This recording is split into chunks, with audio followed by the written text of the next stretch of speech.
Greetings.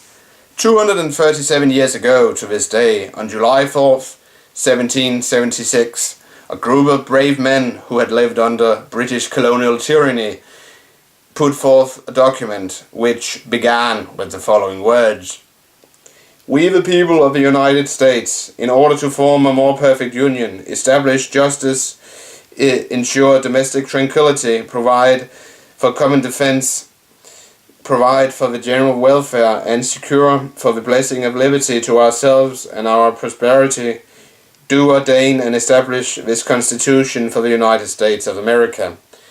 And this began the greatest experiment in democracy the world had ever seen. And over the years, the world has changed.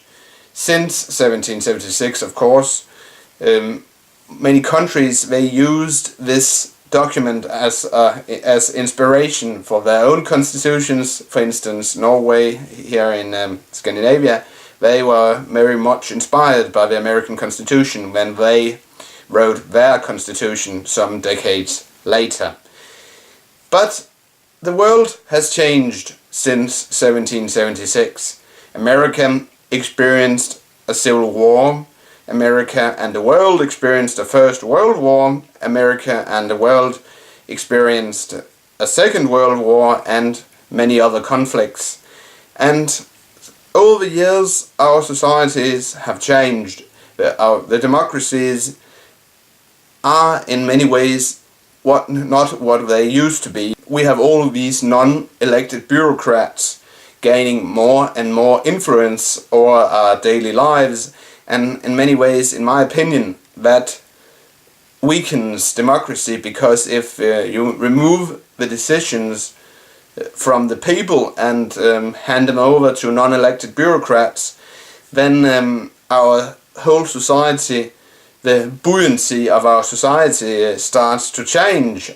But then again, most people, sadly, they don't care about democracy. The only things they care about are getting a job, having enough to eat, and if someone else takes all the non-cool decisions, then they don't. That doesn't bother them, and that's sad, because if people don't care about democracy, then you open the road to tyranny.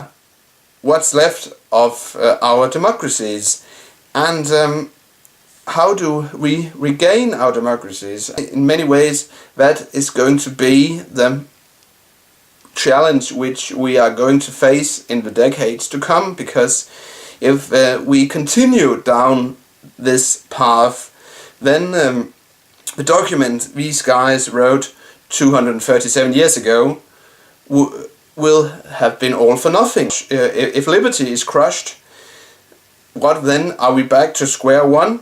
And in other ways, the democracies which we grew up in, like Denmark, where I am, and in the United States, where you guys are, they aren't as powerful as they used to be. They still have the biggest, most modern armies, but economically, the democracies of the West are under pressure, because if you look at it, the most powerful nation economically is China, and China isn't a democracy.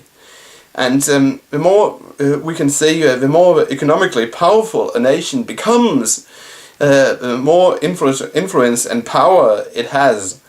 And you can easily see, for instance, in Africa and South America, that China is gaining more and more influence, while you have, sadly, that the United States is withdrawing more and more, and only focusing on domestic issues. But and that's really sad. If you don't have the United States as the leader of and promoter of democracy in the world, then we will eventually return back to square one, to the time which preceded this document, where we have a small group of individuals who makes all the decisions, and a group which isn't elected by the people. So the United States needs to rediscover its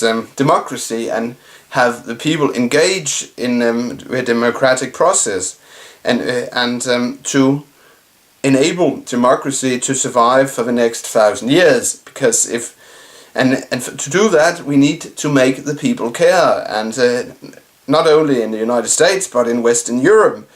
And we need to engage people in the democratic process. We need to say to the people, you need to vote, and voting makes a difference. And that's what I have to say on this 4th of July. Happy 4th of July, my American friends, and I'll see you next year. I'll return tomorrow with a review of The Lone Ranger. Until then, take care, and once again, happy 4th of July.